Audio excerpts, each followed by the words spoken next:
నిజంగా ఊహించని పోలింగ్ శాతం నమోదైందా అటు పశ్చిమ బెంగాల్లో కానీ తమిళనాడులో కానీ? పశ్చిమ బెంగాల్ తొలి విడతలో దాదాపు 92.72%, అలాగే తమిళనాడులో 85.14%. పెరిగిన ఓటింగ్ దేనికి సంకేతం? ఎవరికి ప్రయోజనం, ఎవరికి థ్రెట్? అక్కడక్కడ కొన్ని చెదురుమదురు సంఘటనలు కూడా జరిగినాయి.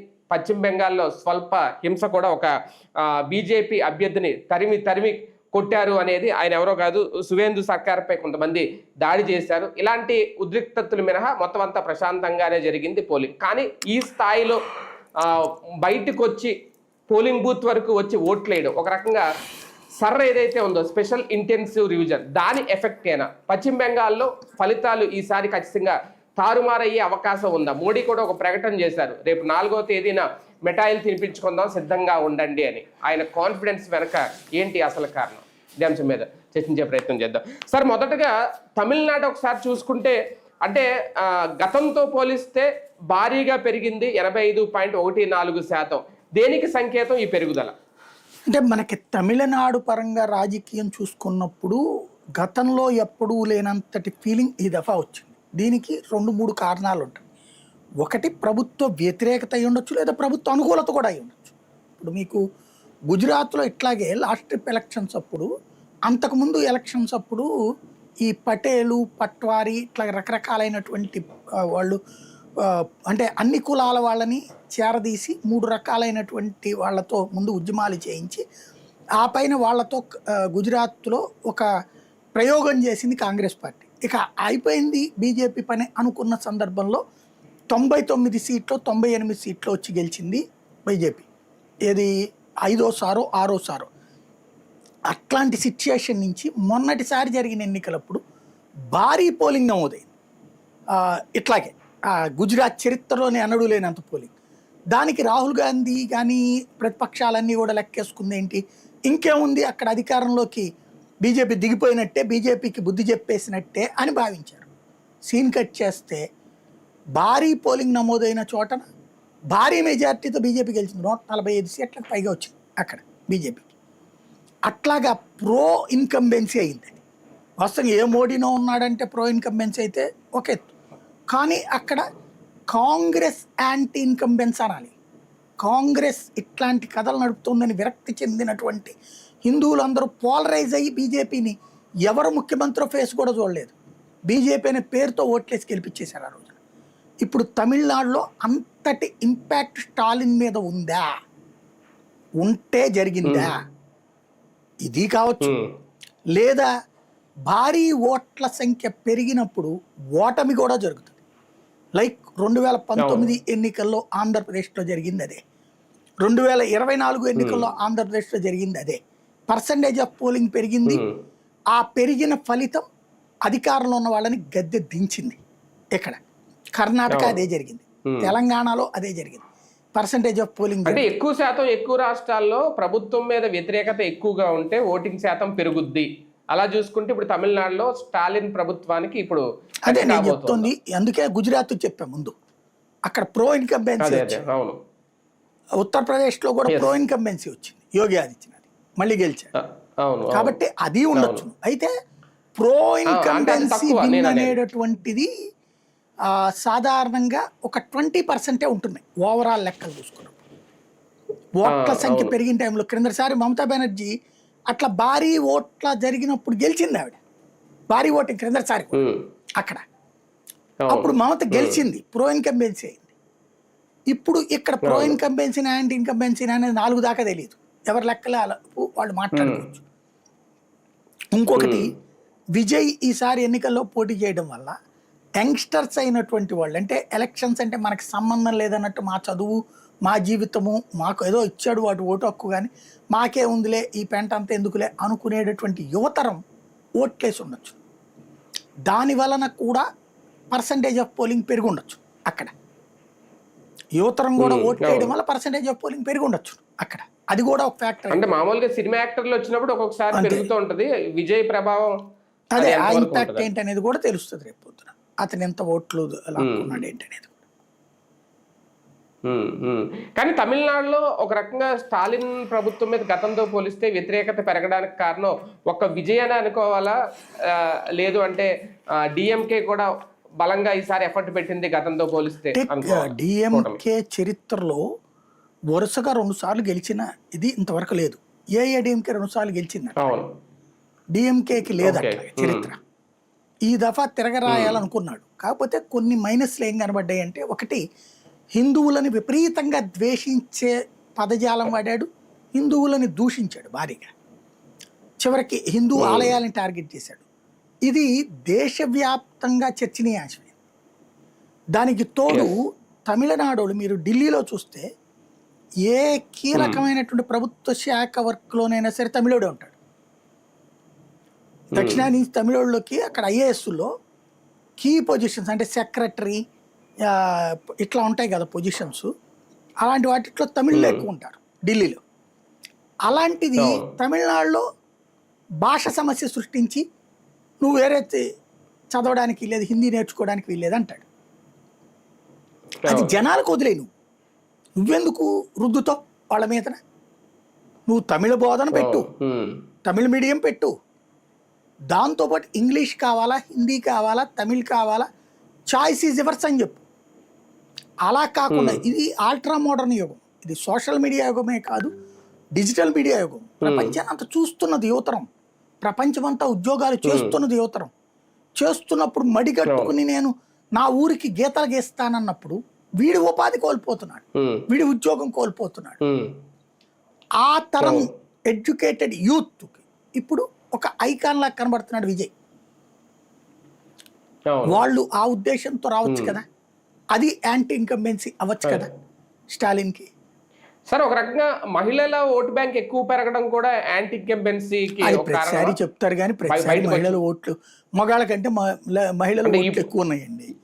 కాబట్టి వాళ్ళు ఆటోమేటిక్గా పోలింగ్ దాంట్లో మహిళలు వచ్చి వేశారు కాబట్టి ఈ కాన్సెప్ట్ కాదు. ఇంకోటి ఆ లెక్కనైతే మహిళలకి అందరూ హామీలు ఇచ్చారు. ఇంతకుముందు ఇతను చెప్పింది నిరూపించుకున్నాడు, అమలు చేశాడు కూడా కదా. కాబట్టి అది అనడానికి లేదు ఇక్కడ, ఒకటే పార్ట్ అనడానికి వీల్లేదు ఇక్కడ.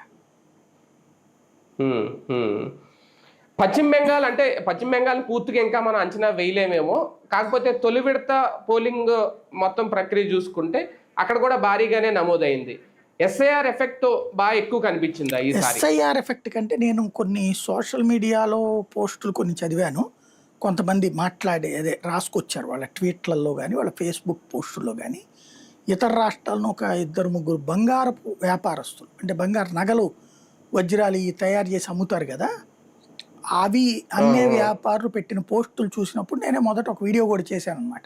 అది చూసి నేను చేసింది ఏంటయ్యా అంటే, మామూలుగా ప్రతి ఏడాది వాళ్ళ దగ్గర పని చేస్తూ ఉంటారు 2 ఏళ్ళ నుంచి. ఈ బంగారు పనిలో ఎక్స్పర్ట్స్ బెంగాల్ వాళ్ళే, బెంగాల్ నుంచి వస్తారు, దేశం నలుమూలలో వాళ్ళే ఉంటారు ఎక్కువ మంది.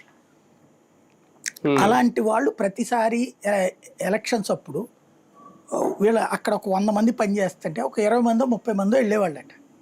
అది కుటుంబ వారసత్వంగా వచ్చినటువంటి రాజకీయాల ఇంట్రెస్ట్ ఇట్లాంటి వాటితో. కానీ ఈ దఫా మొత్తం పనులు ఆపేసి వెళ్ళిపోయారు మా దగ్గర ఉన్నోళ్ళు. 10 రోజుల దాకా రామని చెప్పేశారు. అదేందయ్యా, ఏ రోజు పని మీదనే ఆ రోజు డబ్బులు వీళ్ళు ఇచ్చేది, మరి ఇబ్బంది పడతారు కదా మీరు అంటే, మా భవిష్యత్తులో మా పిల్లల ఇబ్బందులతో పోల్చుకుంటే ఇప్పుడు మేము కొంత త్యాగం చేయాలి. 10 రోజులు 4 రోజులు 4 ముద్దలు తగ్గిస్తాం అంతే తప్పించి, బట్ మాకు ఈ దఫా మాత్రం లైఫ్ అండ్ డెత్ క్వశ్చన్. మేమందరం బయట ఎట్లా ఎందుకు బతుకుతున్నాం, మా దగ్గర సరిగ్గా వ్యవస్థ లేకనే కదా.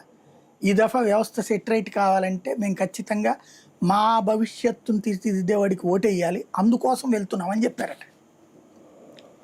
అక్కడ దరిద్రం ఏంటంటే 30 ఏళ్ల పాటు కాంగ్రెస్ పరిపాలించింది, 30 ఏళ్ల పాటు కమ్యూనిస్టులు పరిపాలించారు, ఇప్పుడు 15 ఏళ్ల పాటు మమత పరిపాలించింది. ఈవిడ ఇంకో 15 ఏళ్ల దాకా తనకు తిరుగులేదు అనుకుంటుంది. అది అవునా కాదా అన్నటువంటి రేపు జనం డిసైడ్ చేసేయబోతున్నారు.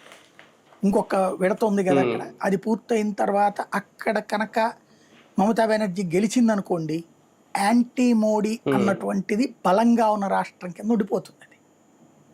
అదే అక్కడ ఓడింది అనుకోండి మమతా బెనర్జీ, దేశపు యొక్క రాజకీయ రూపురేఖలు మారిపోతాయి. ఇటు తమిళనాడు ఈ 2 కూడా, అంటే మీకు కేరళని నేను ఇక్కడ ఇందులో లెక్క తీసుకోను, ఎందుకంటే కేరళ ఆల్రెడీ అక్కడ 2 కూటముల మధ్యనే నడుస్తుంది, ఎల్డిఎఫ్ ఆర్ యూడిఎఫ్.